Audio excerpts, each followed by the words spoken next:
Sangre Joven. Sangre Joven.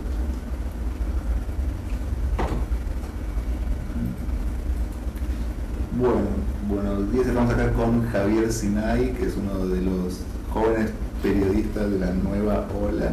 Te dedicas mucho al periodismo policial, que es en El Guardián, pero tu métier es el periodismo policial, ¿no es cierto? Policial, y también hago periodismo de cultura.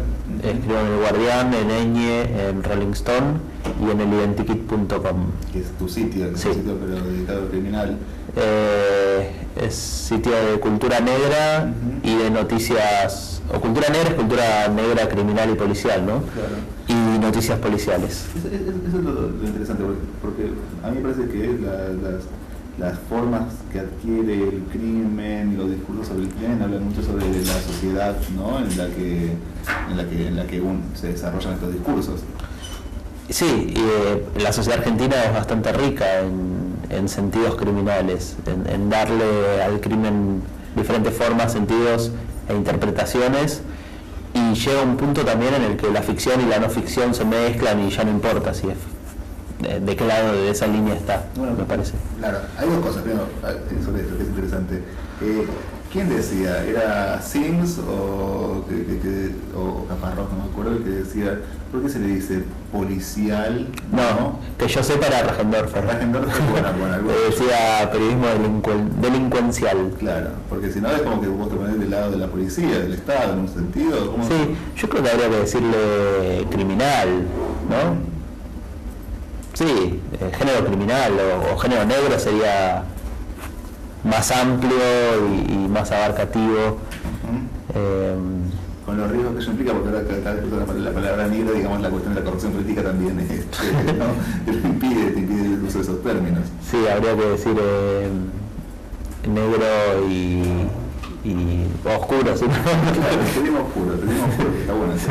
Pero además es esto, en cierto momento también se plantea lo siguiente. La Argentina es muy interesante la relación entre el periodismo y el crimen, porque había quien postulaba, Carlos Damer, que es un escritor, que dice lo siguiente, ¿no? Digamos, el policial negro en Estados Unidos está protagonizado por un detective. Sí. Pero acá eso no podría ser así porque los detectives están directamente relacionados con la policía, que es el principal aparato criminal del país. Claro. Entonces al periodista le corresponde el rol del investigador, ¿no? El periodista héroe. Bueno, pero además tenemos la figura de Rodolfo Walsh, que es como, no solo tenemos esa idea de Gamerro en la ficción, sino que además hay alguien que lo encarnó, bueno, y muchos otros periodistas también, ¿no?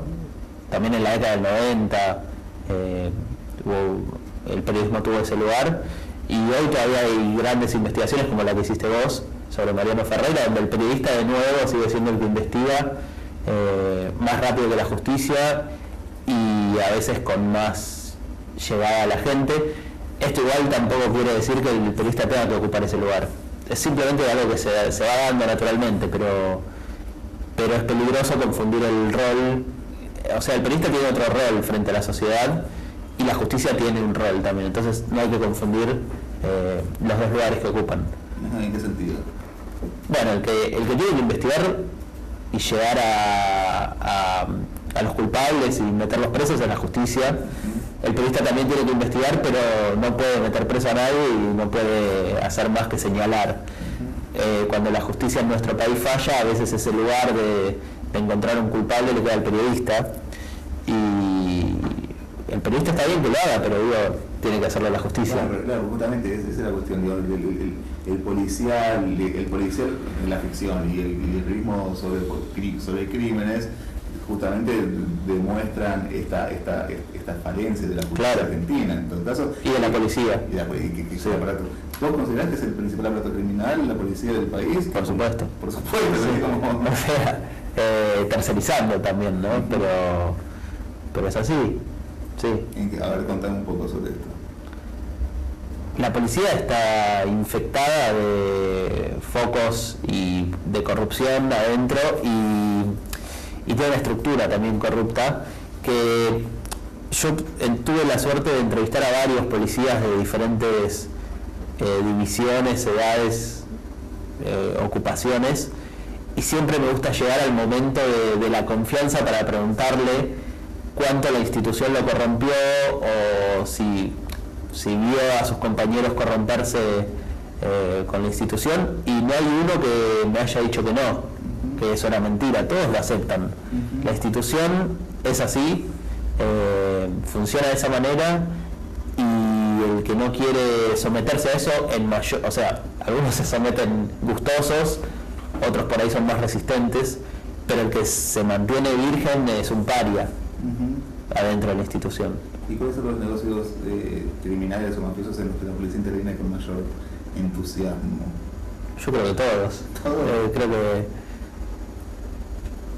la economía se mueve, como dice Ernesto Mayo, y como decía antes Karl Marx, en un texto muy bueno, en el que dice que así como el filósofo produce ideas y el zapatero zapatos, el delincuente produce delitos, y eso también, los delitos producen un aparato judicial, un aparato policial, un saber legalista, y eso también es parte del sistema económico. Entonces digo, la sociedad, la economía se mueve también gracias al delito, por lo tanto el delito impregna, me parece, todas las áreas de la sociedad, la policía tiene llegada a todas las áreas de la sociedad, y me parece que todas las bolsas son apetecibles para la policía. Aparte más allá de las clásicas, ¿no? El narcotráfico, la prostitución, la pequeña coima de la infracción callejera y demás. Bueno, claro. Pero y también está la otra parte del crimen, ¿no? Que es el crimen civil, ¿sí? que son los asesinatos, todas esas cosas. ¿Pero qué es? Digo, ¿por qué tenemos tanta tendencia a focalizarnos y a ver eso con cierto interés? ¿Hay un morbo, digamos? Yo creo que es una cuestión humana. Por un lado, la Argentina tiene una fascinación por el crimen que la lleva a convertirse en el primer país de habla hispana, antes que España, en publicar una novela policial, que fue la de Raúl Valeix, que era el seudónimo de Florencio Varela, creo, no sé si estoy pifiando, pero un miembro de la familia Varela, que publica La huella del crimen como un folletín en el año 1877, antes que en España, antes que en México, antes que en cualquier lugar, siguiendo el modelo de los franceses, de la novela de misterio inglesa y francesa. Entonces, por un lado tenemos una fascinación por lo policial, por otro lado creo que es inherente al ser humano también este morbo, esta cuestión de querer ver qué hace un hombre al límite, un hombre en busca de justicia, un hombre en busca de venganza, un hombre perseguido, qué hace, y de última creo que en el final de esa expectación, digamos, está ¿qué haría yo? Está muy bien. Y también está, digamos, los crímenes de perversidad absoluta, ¿no? Digamos, ahora vamos a hablar sobre el petiso de Cudo, tenemos un rato, pero quiero decir, los asesinatos seriales, claro, este tipo de cuestiones. Que son los que más fascinan. Pero acá no hay asesinos seriales. No, hay muy pocos. ¿Por qué no hay asesinos seriales en el país? La verdad es que de las explicaciones que escuché, ninguna me quedó, digamos. Asesino muchas veces, pero no es un asesino serial el estilo de estos asesinos seriales. Claro. Y se llama... No, aparentemente, por un lado hay una cuestión de contagio también siempre en el crimen y de imitación. Y ellos, los estadounidenses, con su cadena de asesinos seriales, por ahí eso es como un impulso que hace surgir nuevos, siguiendo el ejemplo de los anteriores, que acá no tenemos. Por otro lado, hay un componente religioso en muchos de los asesinos seriales de Estados Unidos, que acá en Argentina, en los casos de asesinos múltiples, se traduce como un componente carnal. Acá lo que hay mucho por ahí son abusadores que matan mujeres o hombres, pero hacen series de 3 o 4, nunca son 50 como allá. Nunca llegamos, en eso no llegamos a la reconocimiento. Claro, y debe ser una cuestión idiosincrática, ¿no? Me parece. Sí, bueno, pero por ejemplo está esto, ¿no? El asesino serial es un hombre de 30 y 35 años, que empieza su carrera, o más o menos parecido, caucásico, blanco, inteligente, psicopático. Sí, bueno, yo creo que los detectives y los criminalistas y los fiscales argentinos sueñan con esa figura, a veces sueñan de una manera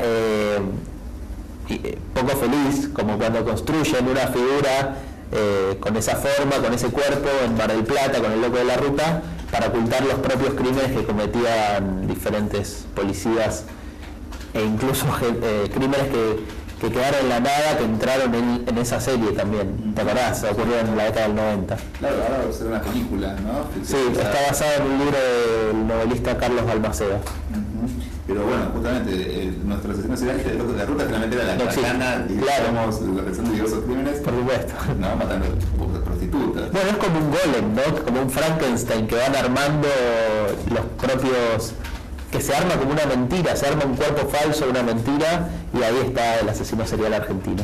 Pero tendrá algo que ver, digamos, porque vos decís, bueno, que hay una cuestión idiosincrática, pero tendrá que ver el Estado, o en Colombia, en una situación de guerra permanente civil desde hace 20.000 años más o menos, están estos asesinos seriales, hay asesinos seriales. Sí.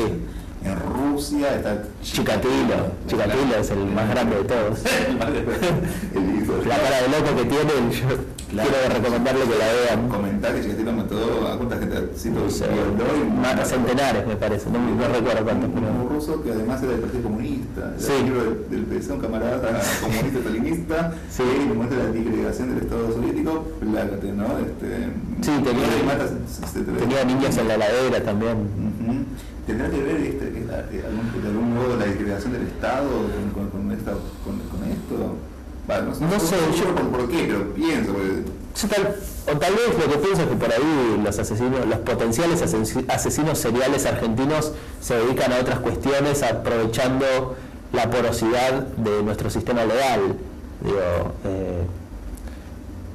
O integran fuerzas parapoliciales al cobijo del Estado, o integran bandas delictivas al cobijo de la policía, y por ahí subliman por ahí lo que de otra manera hubiera sido un ímpetu de asesinato serial.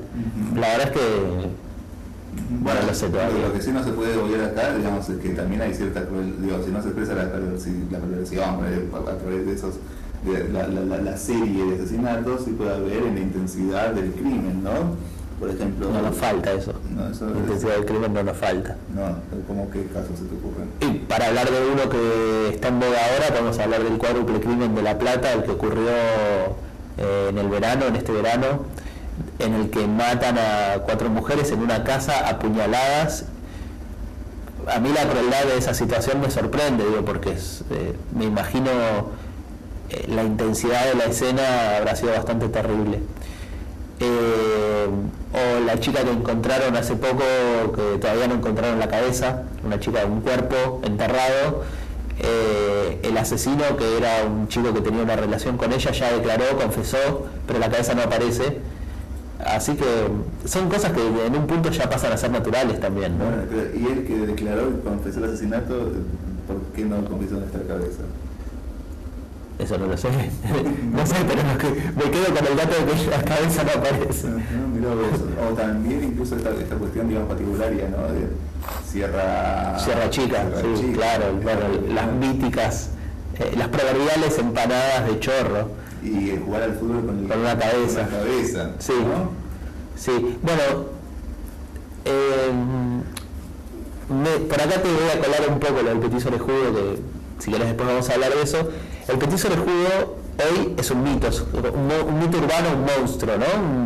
Hay gente que no sabe que el petiso orejudo fue Cayetano Santos Godino, que mató a 4 niños, hirió a 7, pero escuchó hablar del petiso orejudo. Yo creo que el motín de Sierra Chica va a alcanzar el mismo estatus algún día. Fue una crueldad tan oscura que pasa a convertirse en un mito urbano, porque parece una mentira. Cuando se lo contemos a nuestros nietos, van a creer que es un cuento para que se porten bien, pero ocurrió de verdad. Bueno, la jueza no dejó la jueza que fue secuestrada, ¿no? Que fue tomada como rehén, dejó de tener una vida pública por todo lo que vio. Supongo. Sí. Muchos fueron, porque estuvo ella secuestrada, creo que su secretario y además bastantes guardiacárceles. Claro. Recordemos que en ese motín, digamos, hubo una pelea por la toma por el poder del penal. Sí. Digamos. Yo creo que se había iniciado, había 2 bandas entre los presos. Una operaba para el servicio penitenciario como servicio de inteligencia dentro de la población presa, y les llevaron el dato de que se estaba preparando un motín, y eso aceleró el motín porque creo que se enteraron de que el servicio sabía, y después ocurre el motín, se pelean estas dos bandas. Uno de los muertos es el líder de la banda que operaba para el servicio, o sea, digamos, los presos limpios de traición, digámoslo de esta manera, ajustician al líder de la otra banda, y no sé si es la cabeza de él con la que juegan, que se llamaba Agapito, era correntino. Hay mucho rumor también alrededor de cómo fueron las cosas. El juicio fue también de película, declaraban detrás de un vidrio, algunos declaraban en otro lugar y los veían por televisión. Había mucho miedo para declarar, entonces yo creo que la verdad de lo que pasó ahí se sabe a medias también. Salió libre uno de los dos apóstoles, ¿no? Que es como el nombre de este grupo. Mira, hace 2 años salió libre uno de ellos y fue capturado cuando intentaba secuestrar a alguien en la ruta, que tenía una ametralladora en el auto, me parece. No sé cuál es la situación de los demás. No sé si están todos presos o no. Muy bien. Bueno, hablamos del episodio por el juego porque es interesante eso, porque que se puede pensar como un asesino serial, no a la manera yankee, pero sí claro, a la manera argentina. Sí, por lo menos es un asesino múltiple. Un asesino múltiple que se cumplen 100 años de sus crímenes. Se cumplen 100 años de lo que nosotros denominamos el auge y la caída del petiso orejudo. El auge, ¿quién es nosotros? Diego Galeano, que es un sociólogo e historiador. Porque vamos a comentar que van a hacer una especie de un coloquio. Sí, en el día 2 de octubre, el martes que viene, vamos a hacer 2 mesas. Es una jornada con 4 panelistas cada mesa. Para hablar de lo que, no tanto de lo que hizo el orejudo, sino de lo que nos dejó. De lo que nos dejó en nuestra cultura, en nuestro derecho, en nuestra policía, en nuestra prensa y en nuestra literatura. Y vos me habías preguntado, bueno, Diego Galeano, el historiador y sociólogo, es un chico bastante capo, que tiene un libro publicado por la Biblioteca Nacional sobre escritores, detectives y archivistas, creo que ese es el título, trabajado en los archivos de la Biblioteca Nacional y en otros archivos. Es un historiador especializado en policía y delito, y por ahí es el que pone en caja más académica de esta jornada. La organizamos él y yo por ahí quiero quitar la caja académica, pero creo que nos complementamos bien. Eso. Y te decía el auge y caída del petiso orejudo, porque Cayetano Santos Godino, el petiso orejudo, cometió 4 asesinatos y 7 intentos de homicidio. Pero no sido más. No fueron tantos, ¿no? Con poco hizo mucho. Sí. Siempre fueron niños sus víctimas. De esos 4 asesinatos, 3 los comete en el año 1912. Y 1912 es el año en el que lo detienen, en el que se le acaba la vida que le gustaba, digamos, porque después nunca más sale de la cárcel. Él muere a los 48 años, cuando lo agarran tiene 16 años, como es menor de edad no lo ejecutan, se salva de la pena de muerte, pero lo condenan a prisión por tiempo indeterminado, y ese tiempo indeterminado fue toda su vida. En Ushuaia. Sí, estuvo unos 25, 30 años en Ushuaia, también estuvo en diferentes instituciones de Buenos Aires, para menores y para adultos. ¿Pero murió en Ushuaia? Sí. ¿Lo mataron? No, este es uno de los mitos, ¿sí? Claro. No es que había asesinado, acuchillado el gatito de otro preso. Ese es el mito. El mito es que había 2 gatitos criados por los presos de Ushuaia, donde estaban los presos más pesados del país. Estaba Mateo Banks, que era un estanciero de Azul que había matado a toda su familia para quedarse con la estancia y con el dinero. Y también había muchos anarquistas que en esa época eran bastante pesados. Estaba Radowitzki, el que había matado al coronel Falcón. Ajusticiado se dice. Ajusticiado. Bueno, lo mató. Bueno, pero como justicia. El caso de Radowitzki es parecido al del petiso orejudo, porque ocurrió 3 años antes de 1912, 1909, y también se salvó de la pena de muerte por ser menor de edad. De hecho, había todo un debate si era menor de edad o no, algunos no le creían, y él había nacido, no sé si en Ucrania o en Polonia, y él era de familia judía, y desde una sinagoga de ahí, del este europeo, llega el acta de su nacimiento, escrita en hebreo, que confirma que él es menor de edad. Bueno, esa acta la traducen al español y se salva de la pena de muerte, como el petiso orejudo. El petiso orejudo convivía con... Bueno, también había tratantes de blancas, bueno, en esa época decían tratantes de personas, en esa época conocidos como tratantes de blancas, polacos y franceses, también estaban en Ushuaia, gángsters, era la época del auge gangsteril, y supuestamente entre todos habían criado a 2 gatitos que vivían ahí en los pasillos de Ushuaia, de la cárcel, del penal, y un día el orejudo se puso nervioso y, según cuenta Juan José de Sousa Reilly, que fue un gran periodista, maestro de Roberto Arlt, lo cuenta en una nota publicada en Caras y Caretas en 1933, un día el orejudo se sacó y de Sousa Reilly dice que les quebró el espinazo a los 2 gatitos. Esto aparentemente ocurrió y aparentemente lo golpearon al petizo, lo lincharon, digamos, pero sobrevivió y murió 11 años más tarde por una úlcera que le trajo complicaciones. También lo que dicen es que la mujer del director del penal de Ushuaia usaba el fémur del petiso orejudo como pisapapeles, y dicen también que sus restos, que fueron enterrados ahí, medio que no están, que desaparecieron. El petiso orejudo también expresa, ¿no?, digamos, una constante de la época en ese momento. Sí, bueno, eso es lo que nos interesa un poco discutir en este coloquio, es qué circunstancias rodearon al petiso orejudo y por qué hoy todavía seguimos hablando de él 100 años después, y por qué hablamos de él y no de Mateo Banks, que mató a toda su familia, o de un tal Mariano Rivero, que en 1896 se batió a duelo con 18 policías en la calle, cerca de donde está el obelisco, y mató a 4. Entonces, ¿por qué hablamos del orejudo si no fue el único ni el más espectacular? Sí fue uno importante, ¿no? Pero no fue el único criminal de esa época. Y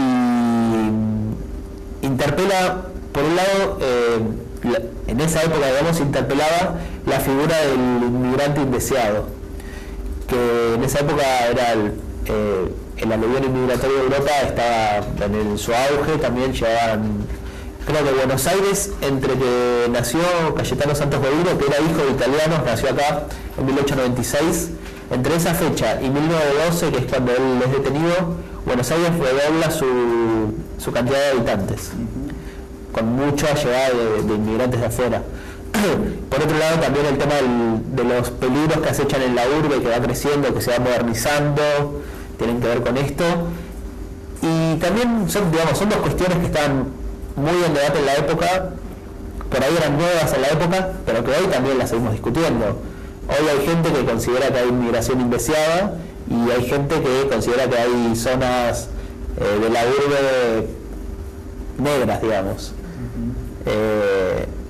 Son debates que atraviesan, supongo que todo el siglo. Sí, bueno, también, antes de pasar a esto, que es interesante, pero una cosa más sobre el petiso orejudo. Digamos, bueno, justamente, Lombroso se lo ha dicho en festín, ¿viste? Dicho, ¿no? Por supuesto. De hecho, la criminología de Lombroso, que en esa época era la que estaba en boga y era bien recibida acá en Argentina, con José Ingenieros, que José Ingenieros fue uno de los directores, fue el director de una de las instituciones de encierro que primero pisó el petiso orejudo. Te iba a decir que en su apodo, petiso orejudo, hay una clave lombrosiana. Y hay muchos informes de cuánto mide, cuánto pesa, cuánto mide su cabeza, sus orejas. Las orejas, aporto que también se las quisieron achicar cuando estuvo en la cárcel. Le quisieron hacer una cirugía estética para pegárselas más a... ¿Por favor? No, para que se tranquilice un poco, porque la cárcel seguía atacando no solo a los gatitos, también a sus compañeros. De hecho, en la primera no era una prisión, era un hogar de menores o o de infractores, digamos, de infractores menores, no menores de edad, sino de infracciones más pequeñas. En la primera cárcel donde estuvo, atacó a varios lisiados, a 2 o 3 lisiados. Era malo. Porque él atacaba siempre a los más débiles que él. Gatitos, niños y paralíticos. Sí, él medía 1,51, entonces... Claro. Y esto, se podría pensar que a la vez tenía una... Digo, no tenía luces, grandes luces, que en realidad tenía no era una persona sana mentalmente, digamos. Bueno, eso está ampliamente documentado en la causa, en el expediente. Dice, por ejemplo, saben qué día vive, en qué mes vive, pero no saben qué estación de la primavera, del otoño vive, ¿no? Conoce las calles que rodean su casa. Él vivió en varios conventillos, en Parque Chacabuco y en Parque Patricios, y en San Cristóbal, toda esa zona, digamos. Entonces conoce, digamos, 15 cuadras a la redonda, pero no sabe dónde está la Casa Rosada. Tuvo breves trabajos, había dejado la escuela, estaba todo el día en la calle, medio a la deriva, y había estado también en un instituto de menores denunciado por su propio padre. El padre era alcohólico, golpeador, el hermano también, y el padre creo que lo denunció 2 veces ante la policía. Una vez porque le había puesto un pajarito muerto en el zapato. En el zapato. Tenía humor. Y él, ¿no? Cuando asesinaba tenía algún tipo de placer sexual. Exacto, sí. Él dice, con su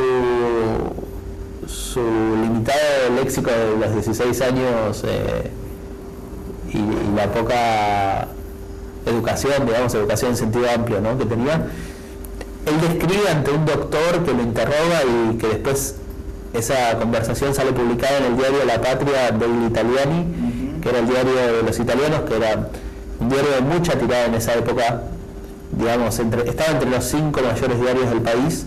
También es una época donde cada comunidad cada colectividad tenía su prensa, ¿no? Bueno, sale publicado el diálogo que tuvo con uno de los forenses, donde Cayetano Santos Godino dice: cuando mato me dan ganas de morder, no, dice, le mordí la cara a una de sus víctimas, le mordí la cara, me dan ganas de morder como hacen los perros con los gatos, me recorre un temblor por el cuerpo, decía ese tipo de cosas, y después el médico anota, se lo ve visiblemente alterado sexualmente. Y dicen incluso, esto no sé qué velocidad tiene, qué veracidad tiene, pero dicen que él mata a su última víctima, a Gesualdito Giordano, creo que el 3 de diciembre de 1912. La mata a la mañana, lo encuentran al chico, a la noche lo velan en la casa, y él va a la casa para ver si se habla de él o para ver qué dicen. Se va, llega la noche, la madrugada, y a la mañana siguiente lo capturan porque lo habían visto con el chico, unos testigos, con el chico muerto. Supuestamente cuando lo capturan lo llevan a ver la autopsia para que confiese, como para generarle una presión emocional y hacer que confiese. Y leí por ahí, entre las cosas que uno lee, que también le dio una erección cuando vio la autopsia. Esas cosas generan el petiso de jugo. ¿Es todo mito? ¿Es verdad? Bueno, un poco y un poco. Lo importante es que nos llegó hasta hoy, es que hay una narración sobre todo esto que tiene que ver con el crimen, con nuestra sociedad, con la fascinación que tenemos por el género policial, también el morbo que tenemos por lo que en esa época eran los degenerados, y hoy la psicología le da otros términos técnicos, pero sigue siendo como el otro, digamos, la figura sigue siendo el otro raro. El perverso. Sí, el perverso.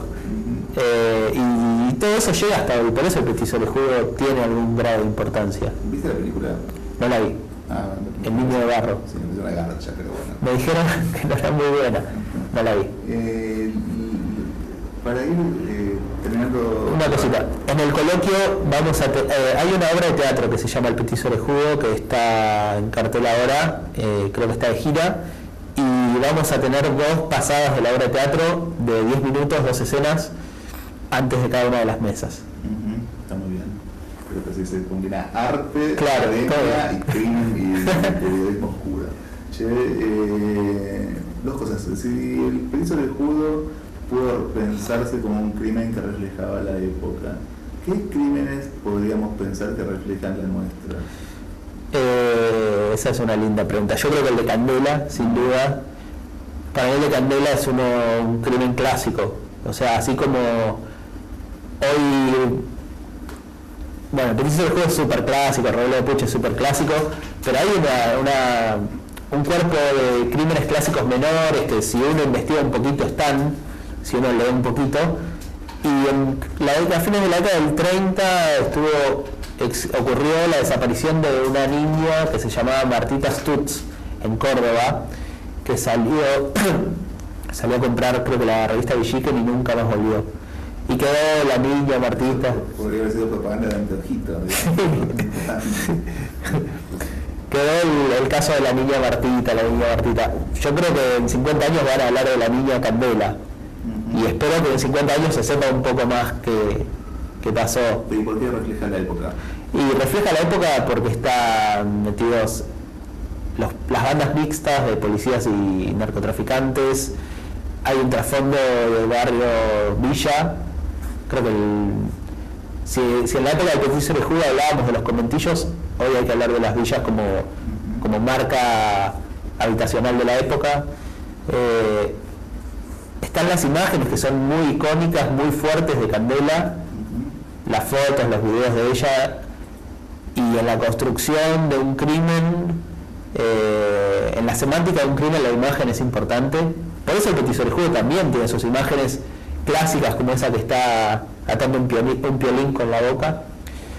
En el caso de Candela también está el papelón que hizo la justicia y la policía que investiga, digamos, no la policía que participa del crimen, sino el papelón que hace la policía que investiga y la justicia, muy propio de nuestra época también, y el periodismo. Finalmente, la pieza que le falta al rompecabezas del desastre es el periodismo, y que está también.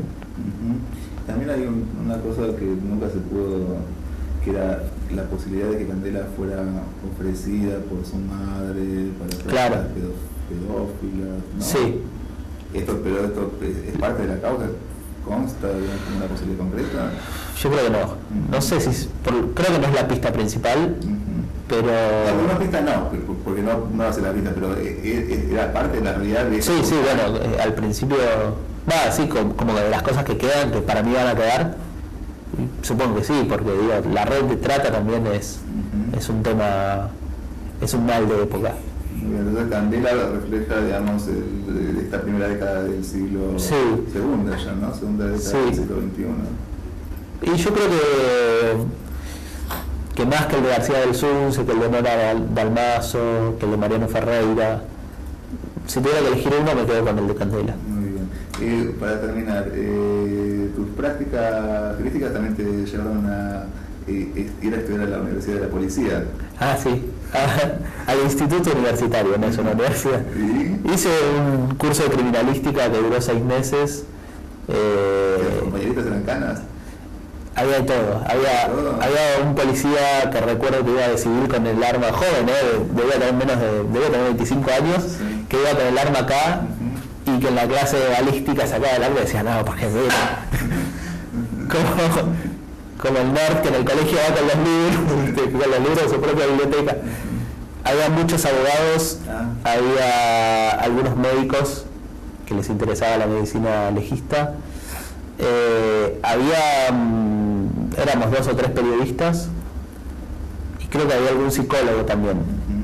El curso, no sé si el director del curso es Raúl Torre, que es un perito ex jefe del CEIT, que era el Servicio Especial de Investigaciones Técnicas de la Policía Bonaerense, y que fue el conductor del programa Forenses, ¿te acordás? Eran Nelly y Rafo, donde yo trabajé y lo conocí ahí.